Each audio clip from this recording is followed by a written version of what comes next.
बच्चों शुरू करते हैं। आज है आपके सामने पॉलिटिकल साइंस का 51 से 100 तक यानी 50 क्वेश्चन। ठीक है, आपको फिर से कॉपी और पेन ले लेना है।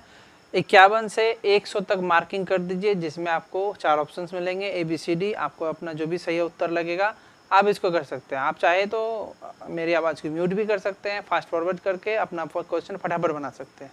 ठीक है, या हमारे साथ चल सकते हैं। हर बार हम आंसर क्वेश्चन का सही आंसर भी बताते जाएंगे, आप उसे भी क्रॉस चेक कर सकते हैं। आपको जल्दी हो जाएगा, आसानी से हो जाएगा, बिना टाइम वेस्ट किए। चलिए शुरू करते हैं। अभी तक अगर सब्सक्राइब नहीं किए हैं तो इधर देखिए, देख रहे हैं सब्सक्राइब बटन है, बगल में घंटा भी होगा लाल कलर का, दबा दीजिए, दबा दीजिए। अगली बार क्वेश्चन आएगा तो तुरंत आपको मैसेज आ जाएगा, दबा दीजिए। चलिए पहला क्वेश्चन देखते हैं। कहता है भारत की गुट निरपेक्ष नीति किस सिद्धांत पर आधारित है। इससे पहले वाला जो सेशन हम लोग किए थे उसमें बार बार आपको बताए थे गुट निरपेक्ष में क्या होता है, कौन सा देश लड़ रहा था जिसमें से भारत जो अपने आप को अलग रखना चाहता था। अभी हम लोग बिना डिस्कशन करेंगे, यहाँ पे कोई डिस्कशन नहीं करेंगे, डिस्कशन जो है क्लास के टाइम में करेंगे। अभी आपको क्वेश्चन बनाना है, फटाफट क्वेश्चन की तरफ चलते हैं। कहता है भारत की गुट निरपेक्ष नीति किस सिद्धांत पर आधारित है। आपको बताना है परस्पर निर्भरता पर, या फिर शक्ति संतुलन पर, स्वतंत्र निर्णय पर, या फिर सामूहिक रक्षा पर। आपको सही उत्तर देना है। चलिए समय समाप्त हुआ। आपका सही उत्तर है स्वतंत्र निर्णय पर। क्या है उत्तर? स्वतंत्र निर्णय पर। उम्मीद करते हैं आपका क्वेश्चन सही रहा होगा। अगले क्वेश्चन पे चलते हैं। 52 नंबर का क्वेश्चन आ गया आपके सामने में। अब आपको बताना है कि भारत चीन, ध्यान से सुनिएगा, स्पष्ट रूप से हम बता रहे हैं, आप दिमाग में मैप को भी लाइए। कह रहा है भारत और चीन सीमा विवाद किस रेखा से संबंधित है। माना दोनों देश के बीच में जो लड़ाई हो रहा है कौन से रेखा, इस दोनों देश के बीच में कौन सी रेखा है। क्या रेड क्लिफ रेखा है, मैकमोहन रेखा है, सीमा रेखा है, या अंतरराष्ट्रीय रेखा है। आपको बताना है इसका सही जवाब। इस दोनों देश चीन और भारत के बीच में कौन सी रेखा है। जी हाँ, एकदम सही जवाब, मैकमोहन रेखा। एकदम सही जवाब, मैकमोहन रेखा। अगले क्वेश्चन पे चलते हैं। अब आपको बताना है कि चीन ने भारत के किस राज्य को अपना हिस्सा बताया। वो जो चीन ने अपना मैप जारी किया था उसमें जो है किस राज्य को, आप ऐसे भी बता सकते हैं कि जो भी राज्य जो है चीन से सटा हुआ है भारत का, तो उसको उसने अपना हिस्सा बता दिया था। क्या असम को बताया था, सिक्किम को बताया, अरुणाचल प्रदेश को बताया, या नागालैंड को बताया। इसमें से कौन सा है इसका सही बताइए। जी हाँ, एकदम सही जवाब, एकदम सही जवाब। मेरे कानों तक आपके आंसर्स आ रहे हैं। अरुणाचल प्रदेश को अपना जो है राज्य के अपना हिस्सा बताया था कि अरुणाचल प्रदेश किसका हिस्सा है, चीन का है, ऐसा चीन का कहना था। अगले क्वेश्चन पे चलते हैं। 54 नंबर का क्वेश्चन आपके सामने आ गया है। 1962 के युद्ध के समय भारत का प्रधानमंत्री कौन था। माना 1962 में जो युद्ध हुआ था उस समय जो है भारत का प्रधानमंत्री कौन था। लाल बहादुर शास्त्री, जवाहरलाल नेहरू, इंदिरा गांधी, मोरारजी देसाई। इनमें से क्या सभी प्रधानमंत्री हैं। कमेंट में जरूर टाइप कीजिएगा यस और नो, हम समझ जाएंगे। 54 नंबर लिख करके आप यस लिख दीजिएगा, हम समझ जाएंगे कि सब प्रधानमंत्री है। नो लिख दीजिएगा, समझ जाएंगे कि इसमें से कोई एक आदमी नहीं है प्रधानमंत्री। इस क्वेश्चन का आंसर होगा, आपको बताना है कौन सा होगा। एकदम सही जवाब, मेरे कानों तक आवाज आ गई आपकी। बी नंबर आपने कहा, यानी जवाहरलाल नेहरू। 1962 में कौन थे, जवाहरलाल नेहरू। आपको क्या करना है, अगर ये सीरीज याद नहीं है तो आपको देश आज़ाद होने के बाद अब तक में कौन सा प्रधानमंत्री कब कब बना है इसको सीक्वेंस में लिख करके याद कर लेना है, कभी भी आपको क्वेश्चन आ जाएगा। अगला चलते हैं। कहता है भारत की रक्षा नीति में सुधार कब शुरू हुआ। माना कौन से ईस्वी सन में भारत की रक्षा नीति में सुधार हुआ। आपको ऐसे पहले सेट में भी बनाए थे तो उस समय भी आपको बताए थे कि परमाणु शक्ति, जब परमाणु हस्ताक्षर नहीं किया था भारत ने दो सम्मेलन में हस्ताक्षर नहीं किया था, उसके बाद से भारत ने अपना खुद का परमाणु निरीक्षण करके पोखरण में सफलता प्राप्त की। उसके बाद से जो है कि सुरक्षा नीति सुधार कह सकते हैं आप, उस समय से भी शुरू हो गया। तो आपका इसमें से कौन सा होगा, 54 में, 62 में, 71 में, 91 में। सही जवाब, एकदम सही जवाब। कौन सा होगा, 62। कौन सा होगा, 62, 1962। अगले क्वेश्चन पे चलते हैं। अगला क्वेश्चन है आपके लिए, किस देश ने तिब्बत पर, अच्छा से सुन रहे हैं आप, तिब्बत का नाम ले रहे हैं हम, तिब्बत पर अधिकार जमाया जिससे भारत चीन संबंध बिगड़े। माना कौन सा देश था, नेपाल ने जमाया था, भूटान ने या चीन ने या पाकिस्तान ने? पाकिस्तान तिब्बत से थोड़ा दूर है तो इसका नाम ही हटा दीजिए इस लिस्ट से, पाकिस्तान नाम हटा दीजिए लिस्ट से। अब आपको बताना है नेपाल, भूटान और चीन, तीनों में से कोई एक बताना है। कौन सा होगा? नेपाल, नेपाल के नज़दीक पड़ता है। भूटान, भूटान तो बहुत दूर पड़ जाता है। चीन, चीन भी नज़दीक पड़ता है।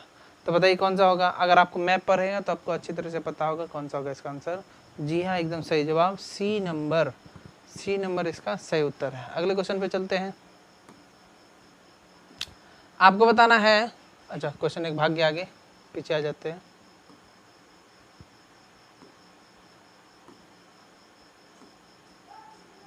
चल चल, ठीक,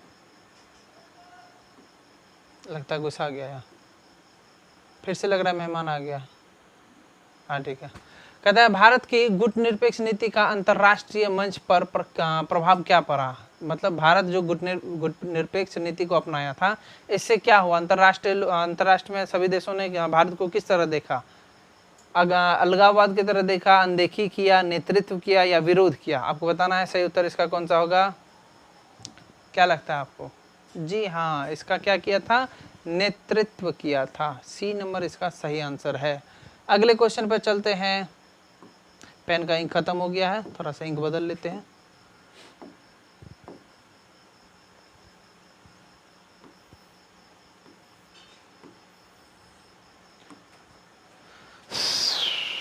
अंठावन नंबर क्वेश्चन कहता है भारत के किस निर्णय से चीन नाराज हुआ था? माना भारत ऐसा कौन सा निर्णय ले लिया था जिससे कि चीन जो है नाराज हो गया था? किससे? भारत से।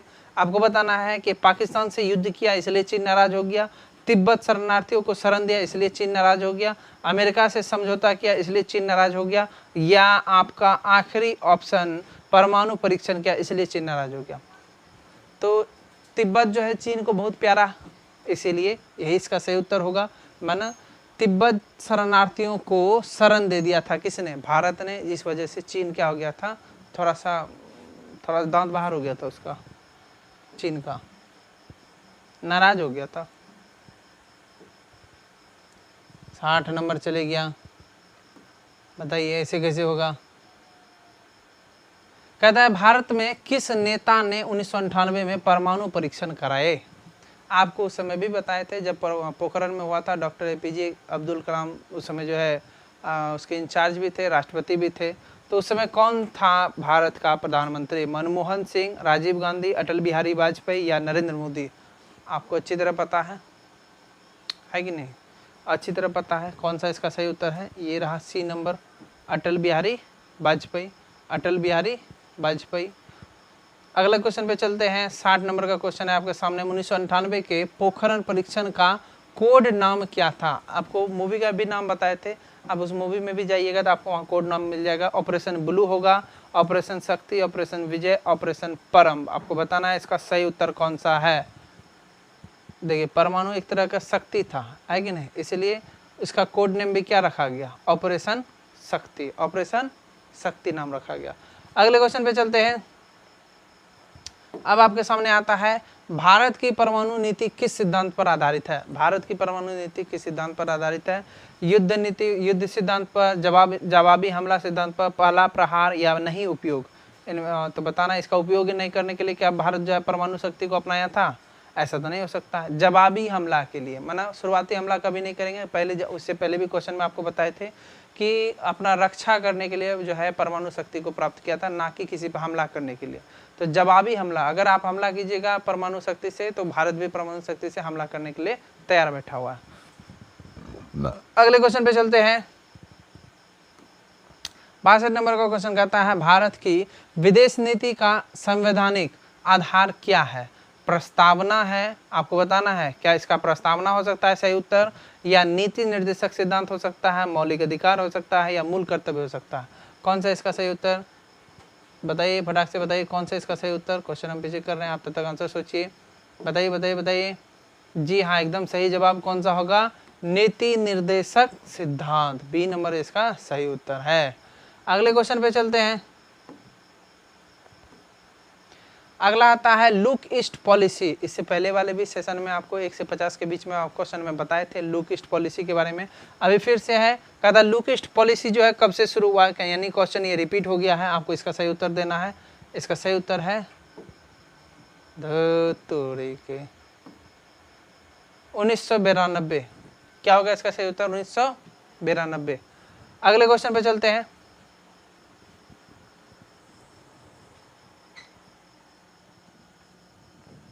अगले क्वेश्चन पर चलते हैं। अगला क्वेश्चन है आपके सामने में, कह रहा है लुक ईस्ट पॉलिसी का उद्देश्य क्या था। अभी जस्ट इसका आंसर दिए थे 1992, इसका सही उत्तर होगा कब शुरू हुआ था। इसका उद्देश्य क्या था, ये क्या चाहते थे, लुक ईस्ट पॉलिसी क्या चाहते थे, इसका मतलब क्या था।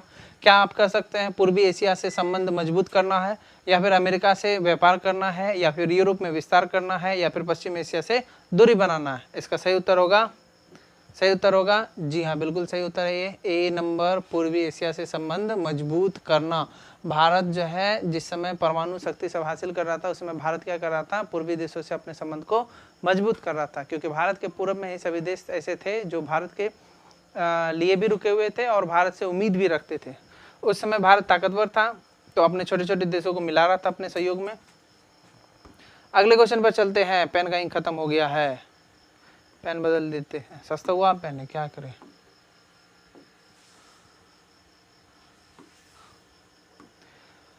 चौसठ नंबर क्वेश्चन हो गया। आधा दूर हम लोग टप चुके हैं, आधा दूर बचा हुआ है। भारत रूस के संबंध किस आधार पर मजबूत है। इस समय आपको बताए थे गुटनिरपेक्ष के समय में झुकाव किसकी तरफ था, रूस की तरफ था। जी हाँ, किसकी तरफ था, रूस की तरफ।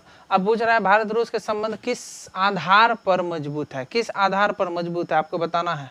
सांस्कृतिक पर, धर्म पर, रक्षा और रणनीति पर, या व्यापार पर। सांस्कृतिक तो वहाँ का अलग है, यहाँ का अलग है, धर्म भी वहाँ अलग है, यहाँ भी अलग है, और रक्षा और पर रणनीति हो सकता है, व्यापार तो दोनों करते ही करते। तो इसका सही उत्तर फिलहाल क्या हो जाएगा, रक्षा और रणनीति पर, रक्षा और रणनीति पर, रक्षा और रणनीति पर। सी नंबर इसका सही उत्तर, रक्षा और रणनीति पर। अगले क्वेश्चन पे चलते हैं। कहता है शीत युद्ध के बारे में। शीत युद्ध, शीत युद्ध का प्रमुख कारण क्या था। शीत युद्ध यानी कोल्ड वार जिसको बोलते हैं अंग्रेजी में, कोल्ड वार का प्रमुख कारण क्या था। धार्मिक भेद, या फिर वैचारिक संघर्ष, या फिर आर्थिक प्रतिस्पर्धा, या फिर आपको बताना है, अच्छे से सोच के बताइए, या फिर नस्लीय भेदभाव। कौन सा होगा इसका सही उत्तर।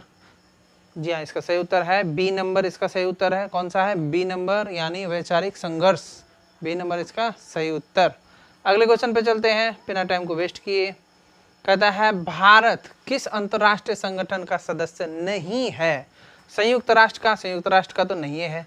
अरे संयुक्त राष्ट्र अपना अलग से देश बनाया। सार्क का, नाटो का, ब्रिक्स का, कौन सा हो सकता है इसमें से। 67 नंबर आपको बताइए सही आंसर क्या होगा, नाटो का। हाँ, किस अंतर्राष्ट्रीय संगठन, संगठन देखिए संगठन नहीं, देश का नाम है, इसीलिए इसका उत्तर यहाँ पर अंतर्राष्ट्रीय नहीं होगा, संयुक्त राष्ट्र नहीं होगा। यहाँ पर संगठन ये 3 है, ये देश का नाम है, तो तीनों में से आपको चुनना है। ये नहीं कि चुन लीजिएगा सर ये सही होगा, ये सही होगा, आपको अच्छी तरह से बता देते हैं। ए नंबर में देश का नाम लिखा हुआ है, लेकिन क्वेश्चन पूछ रहा है अंतर्राष्ट्रीय संगठन, ऑर्गेनाइजेशन का, तो यही 3 ऑर्गेनाइजेशन का नाम यहाँ लिखा हुआ है, इसमें से आपको सही उत्तर देना है। तो इसमें से कौन सा होगा सही उत्तर, इसका बताइए फटाक से। जी हाँ, नाटो का सदस्य नहीं है। अगले क्वेश्चन पर चलते हैं। कहता है संयुक्त राष्ट्र सुरक्षा परिषद में भारत को स्थानीय सदस्य बनाने का समर्थन किसने किया। मानो कौन चाहता था कि भारत भी जो इसका स्थानीय सदस्य बन जाए। चीन चाहता था ऐसा, जापान चाहता था, फ्रांस चाहता था, या ब्राजील चाहता था। चीन तो कहियो नहीं चाहेगा, चीन तो कभी नहीं चाहेगा। जापान भी नहीं चाहेगा। फ्रांस इसका थोड़ा बहुत सहयोग करता है, इसलिए फ्रांस इसको मान सकते हैं। ब्राजील भी मान सकते हैं, ब्राजील। लेकिन फिलहाल यहाँ क्या सही हो सकता बताइए। सही उत्तर क्या है, फ्रांस है इसका सही उत्तर क्या है, फ्रांस। सही उत्तर फ्रांस, सी नंबर। चलते हैं अगले प्रश्न पर। 69 नंबर प्रश्न है। 70 पहुंच गया, क्या है ऐसे हो जाता है, बार बार घुसा गया है कि देखिए तो लॉक हुआ। तब कहता है संयुक्त राष्ट्र के महासचिव किसे नियुक्त किया जाता है। संयुक्त राष्ट्र का जो महासचिव होता है वो किसे नियुक्त किया जाता है। महासभा को, सुरक्षा परिषद को, या फिर सदस्य देश को, जो भी उसका देश सदस्य होगा, या फिर अध्यक्ष को? इसमें से आपको बताना है किसको नियुक्त करता है। सही उत्तर क्या है आपका? जी हाँ, सुन लिया हम, सही उत्तर आपका। आप बोल रहे हैं ए नंबर, सही है। आप बोले ए नंबर, सही है। अगले प्रश्न पर चलते हैं। शीत युद्ध के समय यानी कोल्ड वॉर के समय जब भारत ने किस नीति को प्राथमिकता दी थी, यानी प्राइमरी नंबर पे कौन सी नीति को रखा था? यूएसएसआर से दूरी बनाए रखा, यूएसए से गठबंधन बना लिया, गुटनिरपेक्षता रखा या तटस्थता रखा? आपको सही उत्तर देना है। बार बार जब भी ऐसा बात आता है तो कौन सा नीति अपनाया था? ये सही नंबर है, सी नंबर, गुट निरपेक्षता। कौन सा? गुट निरपेक्षता। सी नंबर इसका सही उत्तर, गुट निरपेक्षता। गुट निरपेक्षता। शीत युद्ध के समय गुट निरपेक्षता का नियम अपनाया था। पेन खत्म।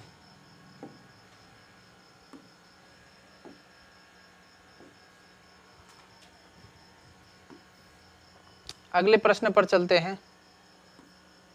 कहते हैं भारत के वर्तमान विदेश संबंधों की प्राथमिकता क्या है? आप तब तक पढ़ लिए होंगे क्वेश्चन, फटाफट आप आंसर भी दे सकते हैं, तब तक हम ये सब सही करते हैं। बताइए, सैन्य आदित्य है या फिर आर्थिक सहयोग है या फिर धार्मिक जो है कि प्रचार है या फिर सैनिक गठबंधन है? आपको सही उत्तर देना है इसका। भारत के वर्तमान विदेश संबंधों की प्राथमिकता क्या है? सही उत्तर क्या होगा आपके हिसाब से? बताइए, फटाफट बताइए। सही उत्तर है इसका एकदम सही जवाब, बी नंबर, यानी आर्थिक सहयोग। कौन सा होगा? आर्थिक सहयोग। चलिए अगले क्वेश्चन पे चलते हैं। भारत ने परमाणु हथियारों को का जो है प्रयोग कब किया? बाप रे बाप, आज तक तो नहीं किया है। ये तो बड़ी खतरनाक क्वेश्चन हो गया। बना भले लिया है, परीक्षण कर लिया, दो बार किया, लेकिन आज तक प्रयोग नहीं किया है। इसलिए आप गलती से भी नहीं मार दीजिएगा 1965, 71 और 99, इसमें से किसी भी युद्ध में नहीं किया है। आप हमको ये बता सकते हैं, 72 नंबर का कमेंट कीजिएगा, 1965 में कौन सा युद्ध हुआ था, 1971 में कौन सा युद्ध हुआ था, 1999 में कौन सा युद्ध हुआ था? इसमें से एक युद्ध ऐसा है जिसमें रतन सिंह शहीद जो अपना यहाँ 83 में है, उसके बारे में भी चर्चा मिला।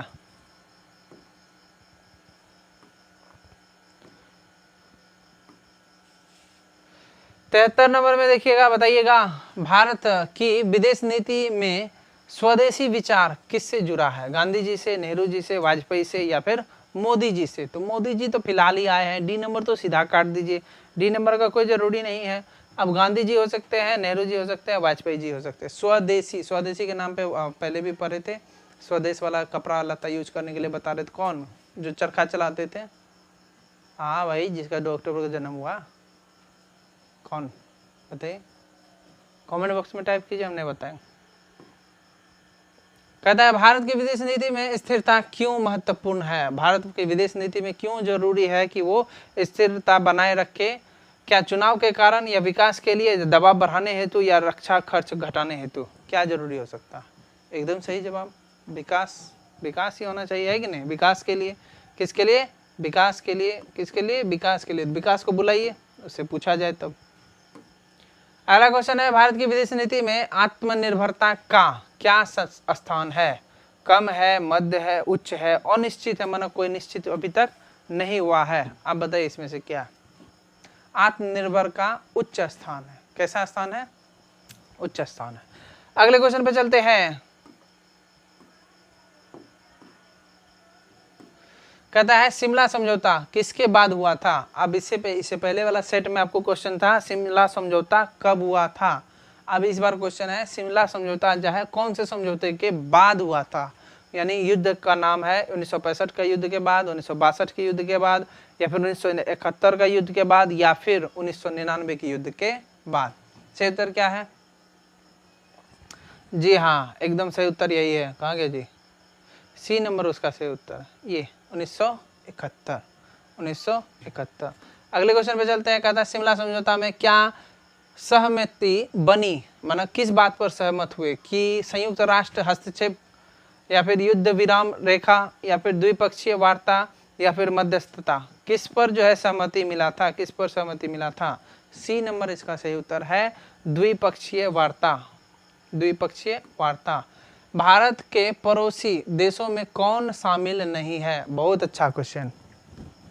मैप से क्वेश्चन है। मैप अगर आपको याद है, नहीं याद है तो आप कमेंट में टाइप कीजिएगा कि मैप क्लास। आपको मैप अच्छी तरह समझा देंगे, भारत का कौन कौन सा पड़ोसी है, कौन कौन से किस में समूह में शामिल है, संगठन जो बारे में अभी पूछे थे, नाटो में, या फिर ब्रिक्स में, या फिर यूएनओ में, कौन कौन से संगठन में भारत शामिल है, इस सब का एक अच्छा सा पीडीएफ बना करके आपको क्लास दे देंगे। आप कमेंट में टाइप कीजिएगा मैप, सिर्फ मैप टाइप कीजिएगा, MAP, हम समझ जाएंगे कि आप मैप क्लास चाहिए, आपको ज़रूरी है, मैप के बारे में जानना है। फिलहाल यहाँ का ये आप कौन सा होगा, म्यांमार, भूटान, थाईलैंड, नेपाल। देखिए फिल्मों में बहुत ज़्यादा सुने हैं थाईलैंड और म्यांमार के बारे में, भूटान के बारे में भी सुने हैं। म्यांमार के बारे में आपको बताए थे, इसी का पुराना नाम क्या था, बर्मा। रंगून जो यहाँ का अथी था, आप गाना भी सुने होंगे, मेरे पिया गए रंगून, वहाँ से लाया है टेलीफोन। नहीं सुने हैं, सुनाए थे आपको क्लास में गाना, आप यूट्यूब पे सर्च कर लीजिएगा। तो ये म्यांमार का ही पुराना नाम है बर्मा, और बर्मा में ही था जगह रंगून, जहाँ पर आपको जो है कि मुस्लिम शासक को वहाँ पर भेज दिया गया था जेल। उसके बाद ऐसे ब्लैक एंड वाइट का ही गाना है, कौन सा गाना फिर से बोल दे, हाँ लिख लीजिए, ज़रूरी है। मेरे पिया गए हैं रंगून, वहाँ से लाया है टेलीफोन। इसके आगे क्या है आप सुन लीजिएगा आगे। फिलहाल आपको बताना है इसका सही उत्तर क्या होगा, फिलहाल आपको बताना है इसका सही उत्तर क्या होगा। थाईलैंड थोड़ा दूर में बसता है, म्यांमार नजदीक में होता है, भूटान तो बीचे में है मैप का, नेपाल में तो ऊपरी माथा पे नेपाल बैठा हुआ है, तो इसलिए इसका सही उत्तर है थाईलैंड। सही उत्तर है थाईलैंड, सही उत्तर है थाईलैंड। क्या है सही उत्तर, थाईलैंड। भारत की नीति वसुधैव कुटुंबकम का सार क्या है, इसका क्या अर्थ हो सकता है। सब पर अधिकार, सबका शोषण, विश्व एक परिवार, या फिर राष्ट्र प्रथम। सब पर अधिकार तो नहीं है लगेगा, सबका शोषण तो कभी नहीं करेगा भारत, विश्व एक परिवार हो सकता है, या फिर राष्ट्र प्रथम ये भी हो सकता है। आपको बताना इसमें से कौन सा सही उत्तर है। तो इसका सही उत्तर है, एकदम सही जवाब आपका सही उत्तर है विश्व एक परिवार। क्या है इसका, विश्व एक परिवार। देखिए बदल ही जाता है, इसका कोई नया तरीका निकालना होगा। विश्व एक परिवार, विश्व एक परिवार, विश्व एक परिवार, इसका सही उत्तर है विश्व एक परिवार। अगले क्वेश्चन पर चलते हैं, पेन खत्म हो गया।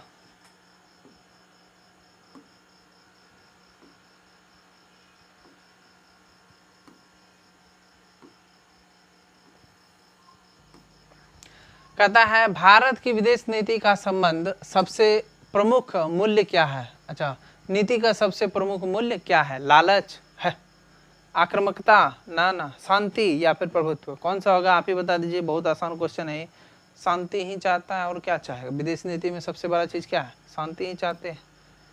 कहता है भारत की लुक ईस्ट पॉलिसी किससे आगे, इसको हटा देते थोड़ा, हाँ, किससे आगे विकसित हुई, कनेक्ट ईस्ट से, या एक्ट ईस्ट से, या मूव ईस्ट से, या ट्रेड ईस्ट। आपको बताना है, थोड़ा ट्रिकी क्वेश्चन है, थोड़ा इंग्लिश को देख के डर मत जाइएगा। किससे होगा, एक्ट ईस्ट से। किससे होगा, एक्ट ईस्ट से। किससे, एक्ट ईस्ट से। चलिए हल्का हो गया, आगे बढ़ते हैं, नजदीक पहुंच रहे हम लोग अपने टारगेट के। थोड़ा देखिए, ध्यान दीजिए, एक्ट ईस्ट पॉलिसी किस प्रधानमंत्री ने शुरू किया, अभी जस्ट हम लोग देखे थे। तो कौन सा प्रधान, उस समय था कौन प्रधानमंत्री, तो वही शुरू किया होगा। आपको बताना है उस समय कौन थे प्रधानमंत्री। जी हाँ, Narendra Modi. Act east policy. कहता है भारत किस वर्ष जो है ब्रिक्स का सदस्य बना। ब्रिक्स में कब शामिल हुआ, आपको अभी जस्ट बोले मैप क्लास में, ये सब एक ही बार में आ जाएगा। कौन से देश का सदस्यता लिया, कब लिया, कहाँ लिया। 2006, 9, 10, 12। 2006, 9, 10, 12। आप बताइए 2006, 9, 10, 12। एकदम सही जवाब, आपका जन्म तिथि हो सकता है 2010, उसी समय ब्रिक्स में भारत शामिल हुआ। 83 नंबर को फिर से देखते हैं, बहुत अच्छा क्वेश्चन है। भारत किस वर्ष जो है ब्रिक्स में सदस्य बना था। फास्ट हम आंसर देंगे, आपको ध्यान करना है। किस वर्ष, बताइए बताइए बताइए, किस वर्ष किस वर्ष किस वर्ष। 6, 9, 10, 12। 2010 सही उत्तर। आगे बढ़ते हैं, भारत चीन संबंध किस मुद्दे से सबसे अधिक प्रभावित हुआ था। कौन सा विवाद था ऐसा जिससे भारत और चीन के बीच में बहुत ही ज्यादा विवाद बढ़ गया था। व्यापार ना, चीन से व्यापार चलिए रहा। पर्यटन, हाँ बहुत कम जगह। मीडिया ना, मीडिया ना। सीमा विवाद। सही उत्तर क्या है इसका, सीमा विवाद। अगले क्वेश्चन पे चलते हैं, भारत का विदेश मंत्रालय कहाँ स्थित है। अभी आपको बताना है, मुंबई में, कोलकाता में, नई दिल्ली में, या चेन्नई में। चेन्नई तो नहीं होगा, वहां तो वो ज्यादा कुछ है नहीं। कोलकाता हो सकता है, मुंबई हो सकता है, नई दिल्ली हो सकता है। इसी में से सही उत्तर बताइए आपका क्या है। क्या क्या बोले? नई दिल्ली। हाँ, तब तो सही उत्तर। विदेश नीति का निर्धारण कौन करता है? प्रधानमंत्री, राष्ट्रपति, विदेश मंत्री या सभी मिलकर के? राष्ट्रपति जो हस्ताक्षर करते हैं, प्रधानमंत्री बनाकर तैयार करते हैं और विदेश मंत्री उसको फॉलो करते हैं, इसलिए बोल सकते हैं डी नंबर सब। डी नंबर सब। अगला क्वेश्चन पे चलता है। भारत की सबसे पहली अंतरराष्ट्रीय समस्या क्या थी? मतलब सबसे बड़ा जो है कि अंतरराष्ट्रीय समस्या क्या था? नेपाल से दिक्कत? नहीं, नेपाल से कहाँ देख, भाईचारा क्या चलता है। चीन आक्रमण वो करते रहता है, उसका कोई दिक्कत नहीं है। बांग्लादेश संकट, वो तो आजाद हुआ कभी खत्म हुआ कहानी। कश्मीर मुद्दा अभी तक चल रहा है, यही इसका सही उत्तर है, कश्मीर मुद्दा। कश्मीर मुद्दा। भारत की गुटनिरपेक्ष नीति के प्रमुख विरोधी कौन थे? मतलब कौन इसका विरोध करते थे, आपको बताना है। इसका कौन विरोध करते थे? अमेरिका, रूस, पाकिस्तान, ब्रिटेन। रूस की तरफ तो झुकाव था और अमेरिका गुटनिरपेक्ष, यही दोनों लड़ रहा था शीत युद्ध में, तो इसका विरोध कौन था? अमेरिका। कौन था इसका विरोधी? अमेरिका। कहता है किस देश ने भारत के परमाणु परीक्षण की आलोचना की? किस देश ने, मतलब भारत ने जो परमाणु परीक्षण कंप्लीट कर लिया था, तो किस देश ने इसकी बुराई की? पहले भी पूरा नजर जो है गड़ाए बैठा हुआ था अमेरिका। अब इसका आंसर क्या हो सकता है आपको बताना है। इसका सही आंसर क्या हो सकता है आपको बताना है। रूस, चीन या सभी? हाँ, सब देश को दिक्कत था। भारत जैसे ही बना तो उसके बाद से सब देश भारत का सम्मान भी करने लगा। तो आप कह सकते हैं अमेरिका भी, रूस भी और चीन भी इसका बहुत ज्यादा आलोचना किया। कहता है किस देश ने 1971 में भारत की सहायता की? मतलब 1971 के युद्ध में भारत की सहायता किसने की? इसमें से दो चीज लिखा हुआ है। एक तो है युद्ध किससे हुआ था 1971 में, और दूसरा क्या है लिखा हुआ है कि सहायता किसने की थी? अमेरिका ने, चीन ने, रूस ने या जापान ने? सही उत्तर क्या होगा इसका बताना। जी हाँ, एकदम सही उत्तर है इसका रूस। रूस ने बहुत सहायता किया है राजनीतिक रूप से। कहता है गुटनिरपेक्ष आंदोलन, जब गुटनिरपेक्ष पाता है मतलब दो राष्ट्र हो गया, एक साइड अमेरिका एक साइड रूस, जिसके इधर भारत झुका हुआ था वो था रूस। आंदोलन ने भारत की भूमिका कैसी थी? निष्क्रिय थी, निर्णायक थी, उपेक्षित थी या विरोधी, या क्या करना चाहते थे भारत? एकदम निर्णायक फैसला किया था, इसलिए भारत को सपोर्ट किया था। गुटनिरपेक्ष का नेतृत्व भी किसने किया था? भारत ने किया था। इसी सेशन में आपको अभी आगे बता चुके हैं। आगे आता है कि भारत की लुक ईस्ट पॉलिसी में एशियन की क्या भूमिका है? कोई नहीं भूमिका, विरोधी संगठन है या फिर मुख्य भागीदारी है या फिर व्यापारिक संगठन के नाम से है? आपको बताना है इसका सही उत्तर क्या होगा। जी हाँ, इसमें क्या है लुक ईस्ट पॉलिसी जो मुख्य भागी है, मुख्य भागीदार। सी नंबर इसका सही उत्तर, सी नंबर इसका सही उत्तर है मुख्य भागीदार। आखिरी 8 क्वेश्चन में से नाम का फुल फॉर्म सेट नंबर 1 में आपको दिया था 1 से 25 तक में, लास्ट में 40 के बाद था क्वेश्चन, वहां आपको नाम का फुल फॉर्म भी आ गया था, इसे हम पूछे भी थे। कहता है नाम का गठन किस समय हुआ? WWI के बाद हुआ था, यानी WW ये फर्स्ट है, वर्ल्ड वॉर फर्स्ट के बाद, वर्ल्ड वॉर सेकेंड के बाद, या शीत युद्ध के दौरान, या 21वीं सदी में हुआ था? आपको इसका सही उत्तर देना है। इसका कब हुआ था? एकदम सही उत्तर है शीत युद्ध के दौरान। हम लोग चलते हैं आखिरी छठे क्वेश्चन पर। भारत की विदेश नीति में गुटनिरपेक्षता किस प्रकार की रणनीति है? प्रतिक्रियावादी है, सक्रिय है, तटस्थ है या फिर आक्रामक है? आपको इसका सही उत्तर देना है। सक्रिय है, एक्टिव है, सही उत्तर। कहता है कौन सा देश जो है भारत का प्रमुख व्यापारिक भागीदारी नहीं है? चीन है, भूटान है, अमेरिका है या फिर UAE है? आपको बताना है इसका सही उत्तर क्या होगा। इसका सही उत्तर क्या होगा? एकदम सही जवाब भूटान। एकदम सही जवाब भूटान। मतलब भारत का प्रमुख व्यापारिक भागीदारी नहीं है। भूटान में उतना कुछ व्यापार नहीं चलता, इसलिए इसका कोई, अमेरिका से चलता है, UAE से भी चलता है और चीन से भी चलते रहता है। आपको बताना है भारत ने किस पड़ोसी देश को सैन्य सहायता की थी? नेपाल को, श्रीलंका को, पाकिस्तान को, अफगानिस्तान को? अफगानिस्तान को कर भी दे, नेपाल पाकिस्तान को तो मरते दम तक नहीं करेगा, नेपाल में कोई जरूरी नहीं पड़ता। एक श्रीलंका में ऐसा विवाद हुआ था जिसमें भारत ने अपनी सेना को भेज करके वहां जो साउथ में था प्रॉब्लम चल रहा था उसको सुलझाने में मदद किया था। श्रीलंका को सेना भेजा था। भारत की एक्ट ईस्ट पॉलिसी का मुख्य उद्देश्य क्या था? पश्चिमी देशों से दूरी बनाना, पूर्वी देशों से संबंध बनाना, तेल व्यापार करना, सीमा विवाद करना? क्वेश्चन रिपीट हो गया है, आपको सही उत्तर देना है। क्या है इसका सही उत्तर? क्या है इसका सही उत्तर? एकदम सही जवाब पूर्वी देशों से संबंध, पूर्वी देशों से संबंध। आखिरी 2 क्वेश्चन है, कहता है भारत किस महादेश में स्थित है। ये क्वेश्चन का आंसर हम नहीं दे सकते हैं, इसका आंसर हमको नहीं आता है। आप ही बताइएगा क्या होगा इसका आंसर। इसका आंसर तो नहीं आता। देखिए आपको फिर कहेंगे, आप अगर फटाफट देख रहे हैं, इसके बाद आंसर आने वाला है। आंसर आप अच्छी तरह से मिला लीजिएगा, कॉपी में कितना सही हुआ कितना गलत हुआ कमेंट बॉक्स में टाइप कीजिएगा। और अगर आपको लगता है क्वेश्चन का सीरीज अच्छा चल रहा है, इस तरह से आपका तैयारी का प्रैक्टिस होते रहेगा, आपको अगर मदद मिल रहा है तो जरूर से जरूर इधर जो सब्सक्राइब बटन है उसके बगल में घंटा बटन है, इसको दबा के उसमें बड़का हथौड़ा लेके घंटा बजा दीजिए, ठीक है ना। हथौड़ा नहीं, उंगली से बजा देगा, मोबाइल फूट जाएगा। आगे चलते हैं, भारत किस महादेश में स्थित है आपको बताना है, हम नहीं बता सकते इसका। आखिरी क्वेश्चन है, शीत युद्ध समाप्त कब हुआ था, माने कब खत्म हुआ था शीत युद्ध। 1989 में, 91 में, 93 में या फिर 95 में। 1991 में सही उत्तर, 1991 बी नंबर इसका सही उत्तर है। चलिए अब आंसर शीट की बारी है। आपको हम आंसर शीट दे रहे हैं, ठीक है। आपको क्या करना है, स्क्रीनशॉट लीजिएगा तो ले लीजिए, या फिर वीडियो को पॉज कर लीजिए, बढ़िया से जूम करके जो है मिला लीजिए, ठीक। कितना सही कितना गलत जरूर बताइएगा। पीछे में दिख रहा है एकलव्य क्लासेस, इसके नाम से दूसरा चैनल जो साइंस के लिए बना चुके हैं, आप वहां पे भी आकर के चैनल को सब्सक्राइब कीजिएगा। जो साइंस का विद्यार्थी है वहां पे आपके लिए टेस्ट आ रहा है डेली, जैसे यहाँ आर्ट्स के लिए आ रहा है वहाँ साइंस के लिए आ रहा है, ठीक है। आप अच्छी तरह से वहाँ MCQ क्वेश्चन कंप्लीट कर सकते हैं, लेसन पे भी आ जा सकते हैं। वहाँ आपको मिलेगा बायोलॉजी का मिल जाएगा, स्पेशल बायोलॉजी के लिए है। अब यहाँ फटाफट मिला लीजिए कौन कौन सा आपका है।